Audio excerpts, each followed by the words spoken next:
You just joined the Create Harmony podcast. Welcome. In this place, we spend time talking about everyday joys. We talk about abundant blessings that sometimes get overlooked. We set our rhythms with the rhythms of nature, and we celebrate the changes that each season brings. And we like to use our imagination as a way of listening to God and tune our senses to the magical presence of the Holy Spirit. You can find your place here. And while you're doing that, you might also find some peace.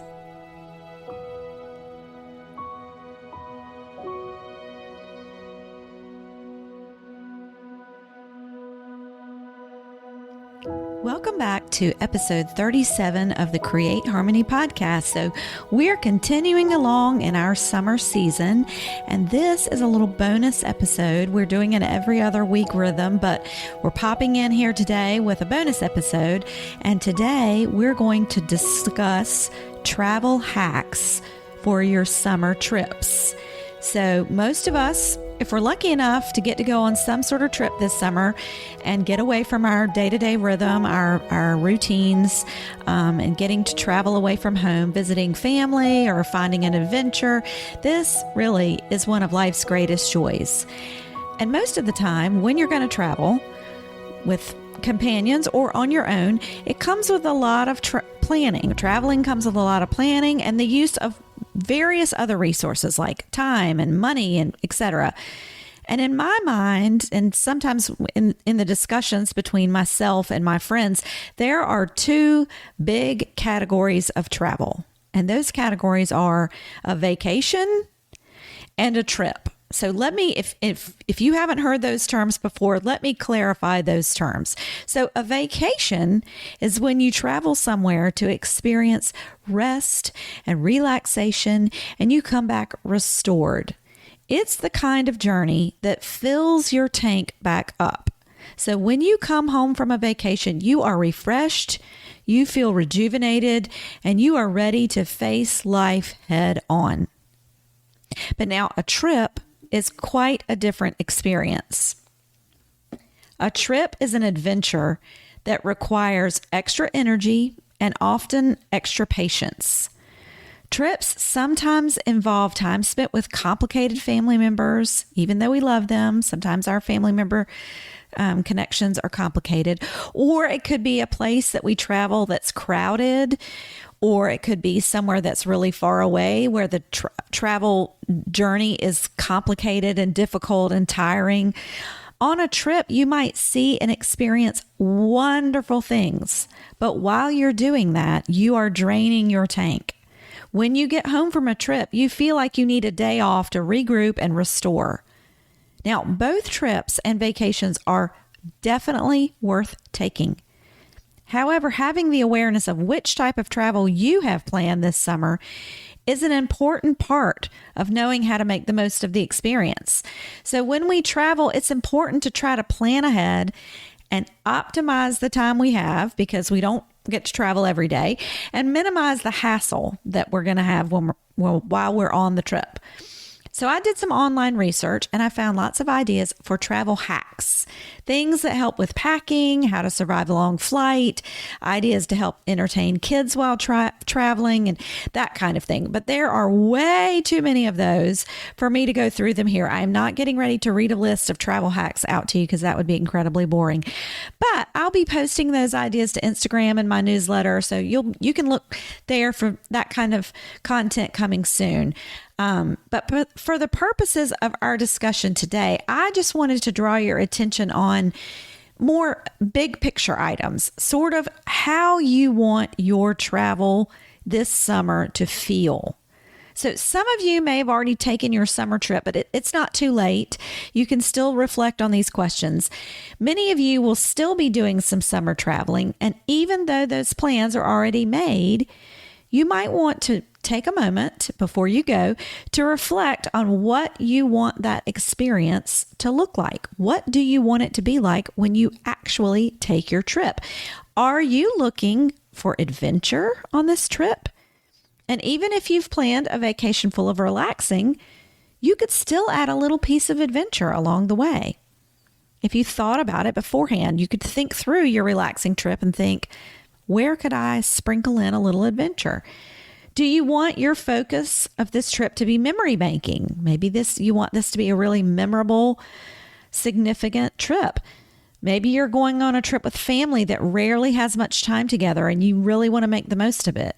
So perhaps you should add in some games or some planned activities where you know a lot of exchange will happen and memories will get made.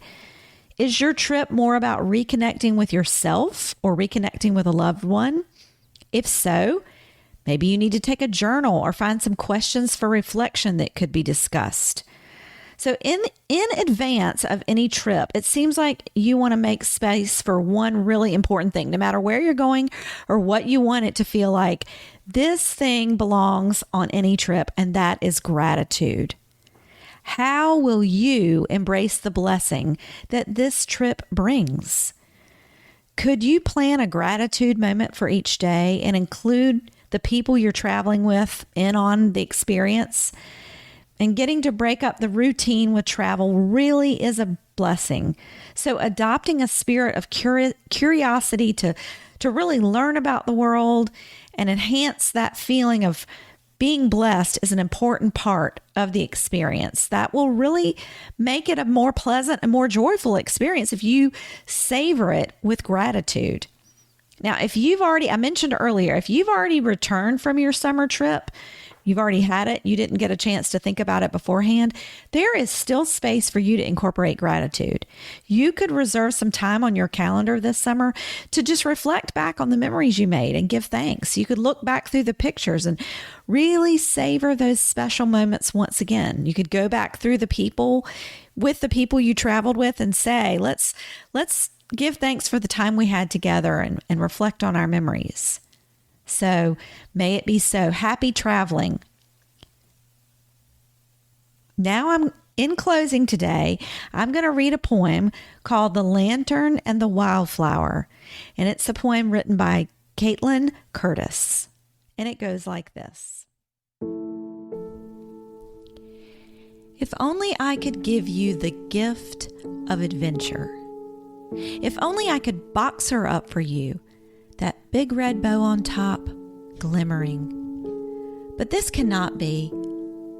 Adventure is not earned or given. She is a breath that is prayed, a force that is found in the soul of everyone and everything.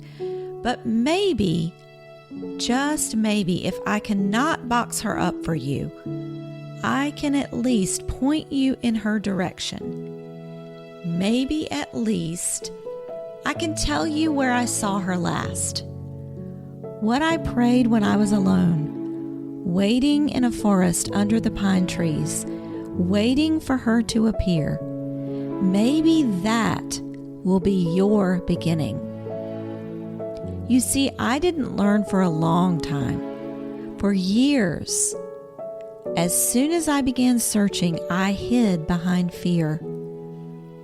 All the while, adventure was waiting for me with a lantern and a wildflower. All that time, I only wanted pictures of her. Without knowing her presence, her warmth, her smell. But when I met her, I found myself. When I prayed, I found God. If only I could teach you not to be afraid. If only I could tell you that it's okay if you don't have words left to pray. If only I could point you towards that lantern and that wildflower. If only I could show you the way to God. But God cannot be given or earned. No, God is found. So in that soul of yours, there is the greatest opportunity. You, the world, breath and prayer embodied, everything sacred. These things would never fit into a box with a big red bow on top. glimmering. Thanks again for joining us today to talk about summer travel and our trips we're going to take and all of the memories that we're going to make with our family and friends. And we hope that you will keep joining us throughout our summer season as we celebrate fun ways to experience these warmer months. So until next time, peace.